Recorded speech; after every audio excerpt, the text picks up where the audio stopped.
Hey subscribers, welcome to another off week where I'm not going to upload a battle, but this week I'm going to show just a little bit on how I put some of the videos together. Here's a battle between Praetorian Guard and some Chaos Forces. I'll do another video later with a bit of a preview, but what I wanted to do today is just explain how I prepare some of the shooting phases. So here we've got a situation where we've got a group of Praetorian Guardsmen there, and look, not that this would be a realistic scenario where you'd have these poor guardsmen sitting out in the middle of, in front of all that, but let's just say these guys here are going to say move out to here and then shoot at these plague bearers over there. So these are some of the tools that I have. I've got a remote which I plug into the camera, which allows me not to bump the camera around everywhere when I'm taking shots. And lately I've been using these as effects for explosions. Basically, like that is for a I've been using it for pistol shots, rifle shots, things like that. And I've got a bucket of these, which are basically, I think they're called hero clicks, I'm not really sure, so I'll be able to pick me up on those. They're fluorescent plastic thingies. You can basically put them down and they kind of look like explosions. Now I've been using those for a few battles and I'm really undecided as to how they look. You might want to leave some comments as if you'd rather see the animation green screen type of effects or these type of things. I'll probably do a mixture of both until I work something out. Anyway, so here's what I would do to get these to shoot at those. Right, so firstly I want to move, say let's say 6 inches. I normally don't get a measuring tape out or anything like that. I just basically move them very small like that, and I would go and press the button here, click, and I would move them again slightly like so,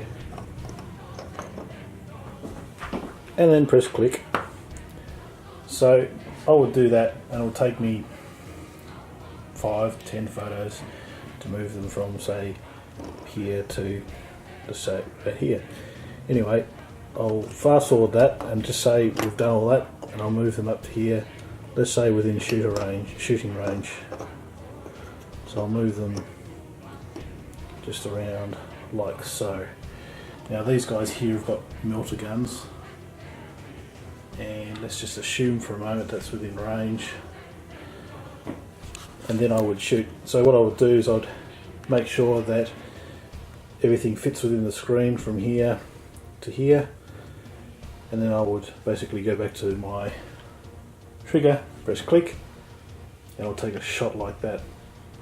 Then I'll knock one over, say if there's going to be one casualty, and then go back and press click again. Now at this stage people are saying, oh, where are the dice?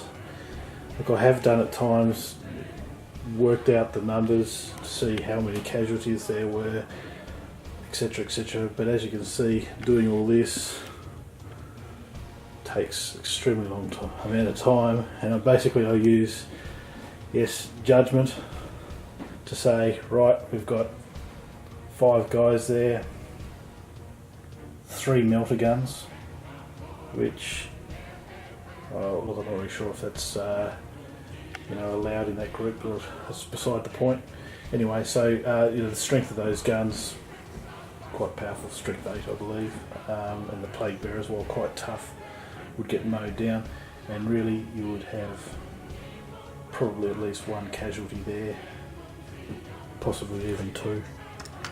So really I'll just pick a reasonable amount that would theoretically drop as casualties and knock them over like that. Then I would take another click of the remote, and then I would remove them like so, and take another click, and basically that's the end of that.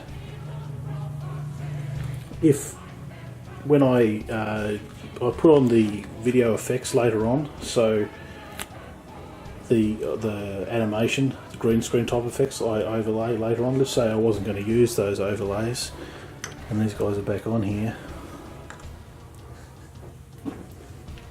I've been trialling it where I go, they shoot, I'll firstly click, and then I would put one of these effects down here and say knock one over, click like that, and press click, and then put another one of these here like so, and I don't have another one with me now, but I'd probably put a third one on there, and then I basically take them off all the times clicking the remote there.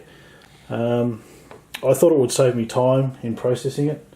It hasn't really done that, so I'm thinking of going back to the animated versions, but really trying to find the best mix for what looks authentic and realistic, you know, while saving as much time as I can. Anyway, that's a bit of an idea on how I go about doing the shooting phase. Alright, thanks for watching, and I'll see you next week.